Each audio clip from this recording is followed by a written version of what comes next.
첫 코너는 한 주간 시청자들이 관심을 가졌던 MBC 관련 이슈들을 뽑아서 확인해보는 시청자 픽 시간입니다. 관련 키워드 한번 살펴볼까요? 블랙박스, 세바퀴, 결혼식, 화채인데요. 먼저 결혼식이라는 키워드부터 확인해 보겠습니다. 이건 어느 프로그램과 연관된 키워드인가요? 네, 지난 2일 방송된 일일 드라마 밥이 되어라 최종회 관련 키워드입니다. 이날 방송에서는 사람들의 축복 속에서 영신과 정훈이 결혼식을 올렸는데요.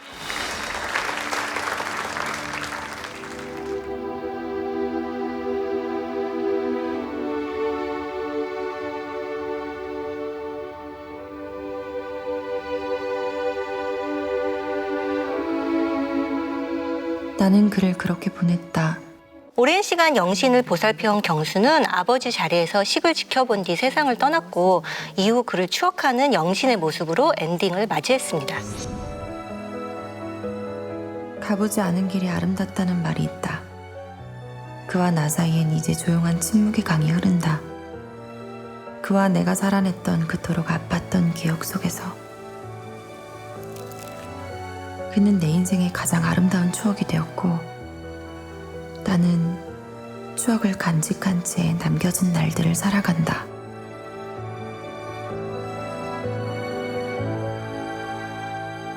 밥이 되어라 마지막 회를 본 시청자들 반응 어땠습니까? 네, 댓글 살펴보겠습니다. 영신의 결혼식을 마치고 이제 무사히 보냈구나라는 확신을 받고 나서야 잠든 듯이 눈을 감고 떠난 경수. 결말이 너무 슬프네요. 사랑하는 사람이 부탁한다고 다른 사람이랑 결혼하는 게 납득 안 됨. 결혼을 저렇게도 하는구나. 초반부는 힐링되고 재밌고 좋았는데 후반부는 갈수록 좀 스토리를 급하게 쓰신 것 같은 느낌이라서 아쉽습니다. 그래도 모두들 수고하셨습니다. 사랑하는 사람을 두고 정훈과 결혼한 영신이 이해가 되지 않는 반응과 함께 시한부로 생을 마감한 경수의 죽음이 안타깝다는 댓글도 볼 수 있었습니다. 네, 밥이 되어라 첫 방송 당시 자극적인 전개를 뺀 착한 구성으로 일일극의 새로운 매력을 담아낼 수 있을지 관심을 모았었는데 그 기대만큼 성공적인 마무리였다고 생각하시나요? 저희가 이제 첫방 이후에 탐나는 TV에서 다뤘었어요. 그때 이제 제가 기억나는 게 일일 드라마에서 오랜만에 보는 아주 따뜻하고 힐링되는 스토리다라는 긍정적인 평가를 하면서 이 스토리만 변질되지 않고 간다면 좋을 것 같다라고 말씀하셨는데 이게 변질이 돼버렸죠. 초반과 달리 이제 출연자들의 어떤 중상 모략이라든지 살인 미수, 이 강력한 내용들이 이제 나오기 시작하고요. 마지막에는 또 경수가 갑자기 또 세상을 떠나는 많은 분들이 이해할 수 없는 그런 결말로 치닫게 되는데 그러면서 다른 가족들이나 밥집 식구들은 해피엔딩으로 좀 끝난 듯한 그런 분위기여서 그 결말 자체도 좀 이해하기 힘들다 이런 생각이 들었습니다. 일단 각기 다른 사정을 가진 내 가족이 식탁을 공유한다 제목처럼 이런 초반 설정은 좋았던 것 같아요. 그리고 이제 대한 공동체의 모습이 있었죠. 사람들이 같이 밥을 먹으면서 서로의 문제들을 같이 해결해 나가고 이런 분들은 이제 뭐 기존 일일 드라마 어떤 차별점이었다라고 말할 수 있는데 그런 초반 설정이 전혀 끝까지 유지되질 않았어요. 경수와 영신의 러브라인은 시청자들이 보기에 경수가 영신의 실질적인 아버지였기 때문에 거부감이 있었고 그 거부감을 그럼 극적으로 어떻게 상쇄할 만한 요소가 있었느냐 그런 것 없이 러브라인이 진행되니까 시청자들의 어떤 반발이 조금 있었던 것 같아요. 그렇다 보니까 경수를 약간 시한부 인생으로 만들고 거기에 더해 정훈과 갑자기 결혼을 시키는 것이 드라마를 너무 급하게 마무리했다는 인상을 줬습니다.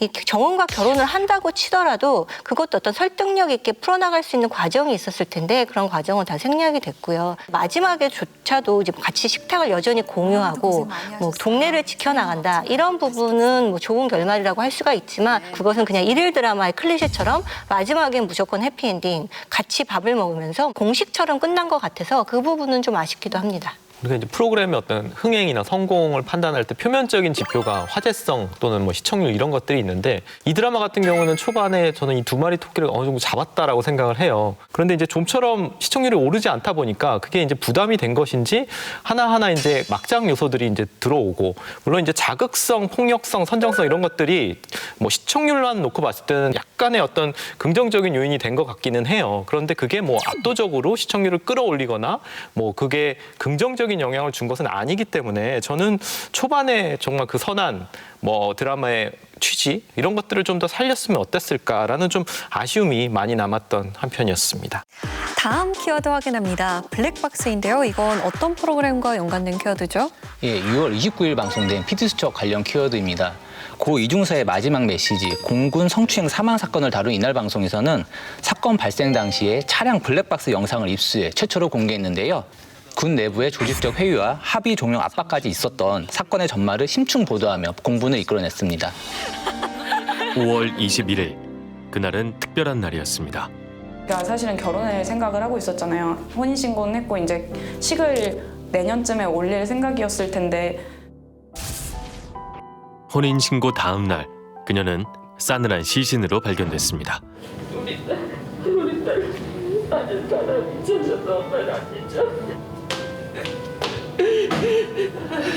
자식을 잃은 고통은 시간이 흘러도 익숙해지지 않습니다. 24시간 근무인데 그 상사로부터 근무를 바꿔서 회식에 참석하라라는 연락을 받고 이중사를 불러낸 장중사, 그리고 노상사 등 일행 5명 가운데 이중사가 유일한 여성이었습니다. 그날 술자리가 끝나고 부대로 돌아가는 길, 사건은 돌아오는 길 차 안에서 벌어졌습니다. 장중사는 운전자가 눈치채지 못하게 제가 많이 취한 것처럼 정신 차려라고 말하였습니다.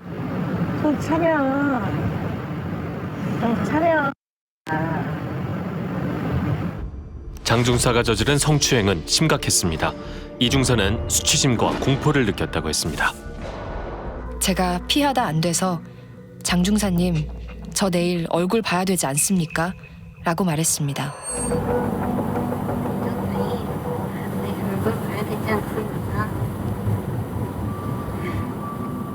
최소 20분 동안 계속된 강제추행. 차가 부대 정문을 통과하자 이중사는 그제야 자리를 피할 수 있었습니다. 성폭력 사건이 벌어진 직후 이중사는 소속 부대 상관들에게 성폭력 피해 사실을 즉시 알렸습니다. 가해자가 누군지도 보고했습니다. 하지만 사건 당일 술자리를 마련한 당사자 노상사는 3차례나 회유를 시도했습니다. 노상사가 없던 일로 해줄 수는 없겠니? 사무실 사람들이 피해를 받는다라고 했다고 들었습니다. 믿었던 선임들의 연이은 회유와 가해자 장중사를 감싸는 태도에 그녀는 절망했습니다. 여기 누워있어. 우리 아이 진짜 잊혀주시면 안 돼요. 장관이 유족을 만난 그날 국방부 검찰단은 가해자 장중사를 구속했습니다. 사건 발생 93일 만이었습니다. 이날 방송 통해서 군 사법체계의 문제점이 수면 위로 드러났습니다. 시청자들 반응 어땠습니까? 예, 댓글 살펴보면요. 사람의 탈을 쓰고 어찌 이럴 수 있나요? 내일 얼굴 봐야 되지 않냐는 말을 어떤 심정으로 했을지 마음이 찢어집니다. 이 사건을 알려주신 PD수첩 감사합니다. 잘못된 군 문화 엄벌해야 합니다. 남의 일이 아닙니다. 또 누군가가 죽어야만 사건이 다뤄지네요. 얼마나 희생자가 더 생겨야 하나요? PD수첩이 끝까지 진실을 잘 파헤쳐주길 바랍니다. 이중사를 죽음에 이르게 한 사건의 당사자와 관계자들에게 정확한 책임을 묻고 처벌해야 한다는 의견이 많았습니다. 위원들은 이번 PD수첩 어떻게 보셨나요? 그 블랙박스 영상을 편집해서 사실은 주요 부분만 보여주는데도 저는 피해자가 사실은 보낸 그 시간이 얼마나 괴로웠을까라는 생각에 좀 치가 떨리고 화가 많이 났고요. 거기서 이제 부모님이 대대장 찾아갔을 때 마치 모든 걸 해결할 것처럼 뭔가 가장 중요하기 때문에 가해자하고 피해자하고 완전한 그리 거도 아니고 걸도 아니고 지은 만큼 처벌받을 수 있게 우리 경상도 지휘관이 결국에는 언론이 이제 관심 보일 때 군대에서 보여주는 반응이 딱 그 반응이거든요. 확실하게 수사를 해서 진정 의혹처럼 앞으로 나가겠습니다. 마치 새로운 군 문화가 형성될 것처럼 이 군대는 바뀔 것처럼 이야기하지만 그렇지 않다라는 거예요. 그런 면에서 저는 PD수첩이 사람들의 관심에서 조금은 벗어나더라도 이것을 계속 문제 제기를 해야 되지 않나. 이 성폭력 관련 보도를 할 때는 우리가 현장 증거가 있더라도 그 증거를 어떻게 보여줄 것인가 이 부분에 대해서 굉장히 세심하게 고려를 해야 된다고 생각을 합니다. 거기에는 피해자의 어떤 인권도 연관이 되어 있고 또한 동시에 그것을 보는 사람들의 감정도 생각을 해야 되잖아요. 근데 이날 방송은 이제 블랙박스라고 하는 어떤 현장 증거를 명백히 제시함과 동시에 제작진이 약간 필요한 부분만. 늦게 출근 왔습니까? 당연히 얼굴 봐야 되지 않습니까? 그래서 근데 이 부분을 우리가 알아야 사건 수사에 도움이 된다고 생각되는 부분만 발췌한 것 같아요. 그래서 성폭력 관련 보도와 관련한 여러 가지 주의사항을 PD수첩이 고려했다라는 인상이 들어서 그것은 굉장히 긍정적으로 평가할 수 있을 것 같습니다. 내용적인 부분을 봤을 때는 사실 조금 아쉬운 부분이 있는데, 왜냐하면 이제 그동안 언론 보도를 통해서 굉장히 많이 보도가 됐고, PD수첩은 어찌 보면은 보도된 것들을 하나로 집대성하고 정리한 느낌은 들어요. 그래서 좀 이해하기 쉽게 전달한 건 있지만 PD수첩만의 어떤 취재력을 가지고 새로운 솔루션을 제시한 것은 아니다라는 생각이 들어요. 이 문제 해결하려면 군 사법 개혁해야 되고, 현행법이나 이런 것들이 국내에서 해결하도록 돼 있지 않습니까? 그 안에 이제 민간 위원들이 들어가서 역할을 해야 된다, 이런 것들이 뭔가 구체성이 떨어져 보이기도 하거든요. 그래서 그런 부분에서는 좀 아쉽게 느껴지기도 했습니다. 이중사의 억울함이 풀리고 잘못된 군 문화가 개선되는 그날까지 PD수첩이 계속해서 날카로운 시선으로 지켜봐 주기를 바랍니다. 다음 키워드입니다. 화채인데요. 이번 키워드 전민기 위원이 준비하셨죠? 네, 7월 4일 방송된 복면가왕 관련 키워드입니다. 이날 방송에서는 2연승에 도전하는 신흥가왕 소리꾼의 왕자를 노리는 복면 가수들의 대결이 펼쳐졌습니다. 치열한 경연 끝에 화채가 157대 복면가왕으로 올랐습니다. 미스터리 음악쇼 복면가왕 157대 가왕전, 가왕의 무대를 만나보시겠습니다. 그런 사랑으로 지킬 수 있게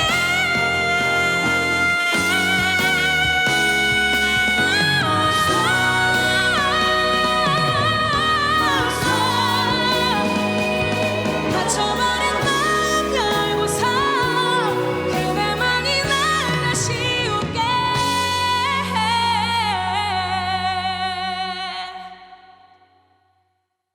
My story.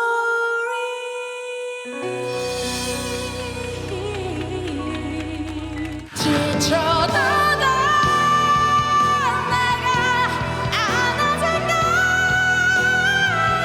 괜찮아, 좀 느려도 천천히 가라고. 나와는 너랑 갈 거야. 하채와 2연승에 도전하는 가왕 소리꾼 가운데 여러분들이 선택한 157대 복면 가왕은 바로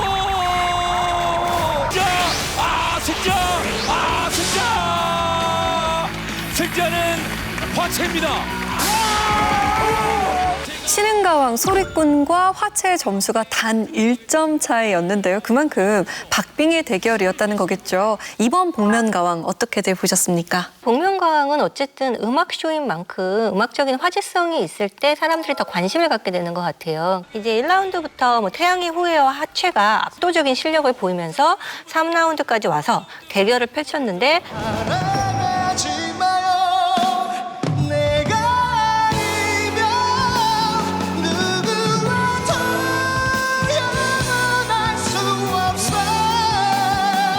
거기서 이제 태양의 후예 정체가 이지훈 씨라고 밝혀진 다음에 사람들이 이지훈 씨가 원래 노래 잘했지만 저 정도 노래 잘했나? 이렇게 새삼 확인하는 시간이 됐고요.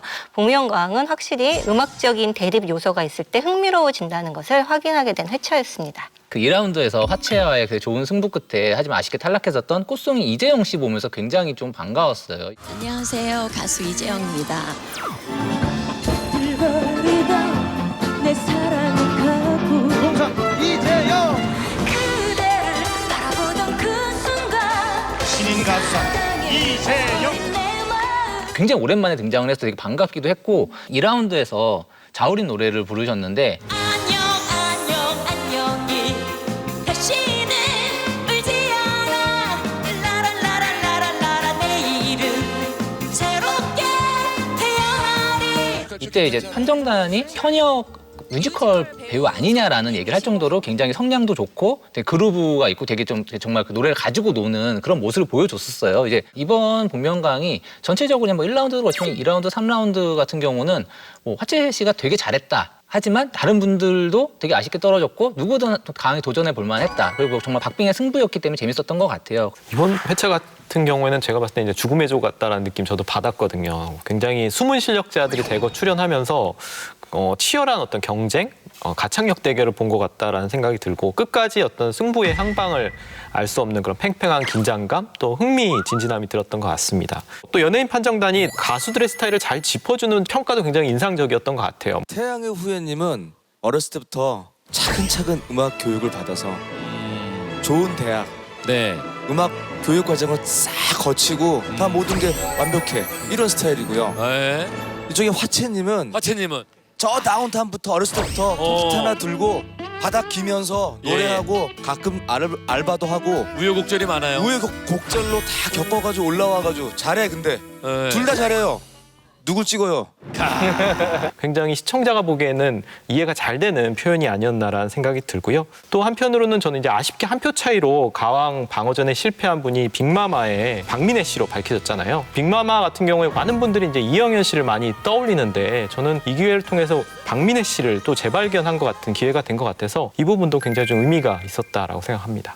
쟁쟁한 실력자를 제치고 신흥 가왕 자리에 오른 화채가 연승을 이어나갈 수 있을지 기대가 됩니다. 앞으로도 복면 가수들의 활약 계속해서 응원하겠습니다. 다음 키워드 확인해 보겠습니다. 세바퀴인데요. 이거 어떤 프로그램과 연관된 키워드인가요? 네, 6월 30일 방송된 라디오스타 관련 키워드입니다. 세바퀴 이즈백 특집으로 꾸려진 이날 방송에서는 오랫동안 큰 사랑을 받았던 세바퀴의 주역들이 출연했는데요. 선우용녀 유세윤 씨의 찰떡 커플 상황극부터 조건 씨의 개인기까지 당시의 장면들을 재현하며 레전드 예능 세바퀴의 추억을 소환했습니다.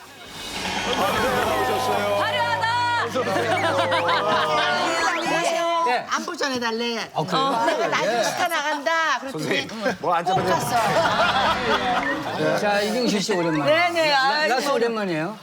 지금 라스를 한 12년 만에 하는 것 같아요. 제가 이게 다시 볼 때마다 좀 낯이 뜨겁다고. 저희는 근데 그때는 우리가 다 아줌마들이고 우리들 아줌마들은 그런 얘기를 그냥 자연스럽게 하는 거거든요. 그리고 포문을 열어준 게 어떻게 보면은 선우용 선생님이에요. 선우용 선생님이 선생님은 어떻게 프로포즈를 좀 어떻게 받으셨어요? 무슨 프로포즈야? 그냥 애 가졌을 때 결혼했지.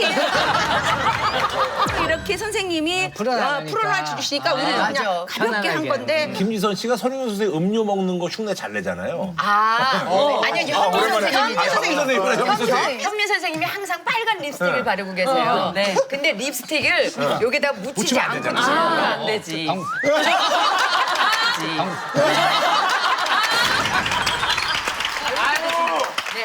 이게 생각나네. 아유, 이거 오랜만에 기억해. 세바퀴 하면서 회춘한 적이 많다고요. 용이유. 용이유잖아, 용이유. 내만 듣기 싫어하는 너에게는 뻔한 잔소리.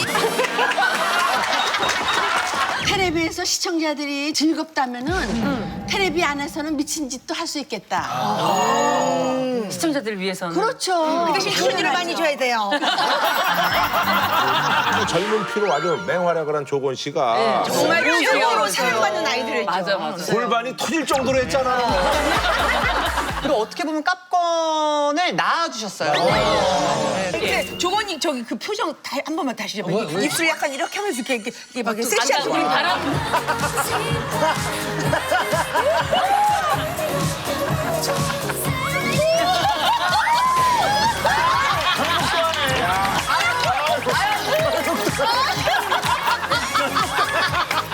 시청자들 반응 어땠습니까? 네, 댓글 살펴보면요. 오늘 엄청 재밌었음. 명절 때 고모들 모여서 수다 떠는 것 같이 정겹네 정겨워. 세바퀴 참 재미있었지. 이경실님 참 재미있고 위트 만점이에요. 여러 가지 어려운 일들이 있었지만 이제는 가끔씩 나와서 다시 웃음 주셨으면 좋겠네요. 이처럼 오랜만에 함께한 세바퀴 출연자들의 만남에 즐거웠고 이 조합 그대로 자주 볼 수 있었으면 좋겠다는 댓글이 많았습니다. 위원들은 이날 방송 어떻게 보셨나요? 세바퀴를 생각해보면 신구 세대가 어우러지고 동시에 이제 새로운 얼굴들도 등장해서 발굴되는 그런 의미가 있었던 방송이었는데요. 라디오스타에서는 사실 이 세바퀴의 어떤 의미를 다시 한번 조망해보는 그런 시간을 가졌습니다. 특히 그중에서도 저는 이제 선우용녀 씨의 활약이 인상 깊었는데 이야기를 잘 들어보면 인생이 평탄했던 것만은 아니고 거기에 굴곡이 있었어요. 번쩍 정신이 들었어. 이제 내가 즐기면서 살아야 남편 되겠다. 돌아가시고 그 다음에 내가 내 인생이 왔잖아. 나를 위해서 천천히 가야 되겠다. 내가 77이면 77마일로 가야 되는 건데 20마일로 갈래.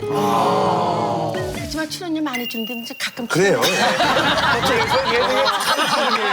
그거를 토크로 승화시키는 과정에서 삶의 연륜이 드러났고 쇠바퀴 옛날에 이런 쇼였지라는 생각을 다시 한번 하게 됐습니다.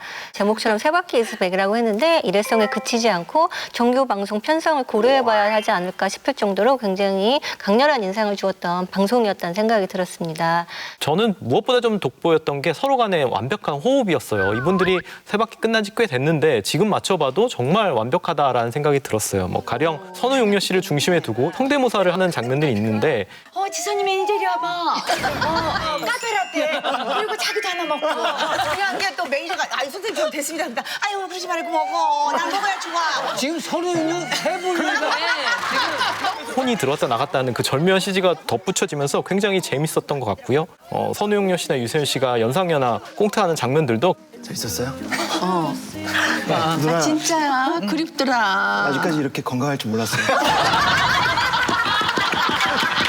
과거에도 굉장히 호흡이 잘 맞았지만 여전히 그런 부분에 있어서 어떤 호흡이라든지 그런 걸 잘 맞고 있구나라는 생각이 좀 들었고요. 다만 저는 이제 좀 아쉬웠던 게 이게 세 바퀴가 그 당시에 좀 우려됐던 부분, 사회적으로 비난을 받았던 부분이 이제 조건 씨가 했던 그 깝건 이미지인데 많은 아이돌 스타들이 나와서 춤 실력을 보여줍니다. 근데 그것이 뭐 일부에 보기에는 자극적으로 보이기도 하고 선정적으로 보이기도 하죠. 이것을 다시 이 라디오스타에서 좀 확대하고 좀 강화한 것은 아닌가라는 좀 걱정이 들었어요. 굳이 마지막을 조건 씨의 깝건 퍼레이드로 흔히 얘기해서 누나들의 재롱잔치라는 미명으로 가져가야 됐을까, 개인적으로 그 부분 좀 아쉽게 느껴지기도 했습니다. 저는 이경식 씨 같은 경우는 본인 재능으로서도 그렇고 현재의 입담만 봐도 그렇고 탑 레벨의 예능인이라고 생각을 하는데 저 정도 되는 사람을 도대체 왜 지금 이제서 나오는 거지? 라는 생각이 들었어요. 중장년 혹은 노년 여성 방송인들을 쓰는 프로그램들이 거의 다 이제 생활 정보 아니면은 고부 갈등 얘기 다 이런 식이거든요. 중장년 그 여성 방송인들 그리고 굉장히 정말 그 입담도 좋고 실력 있는 분들이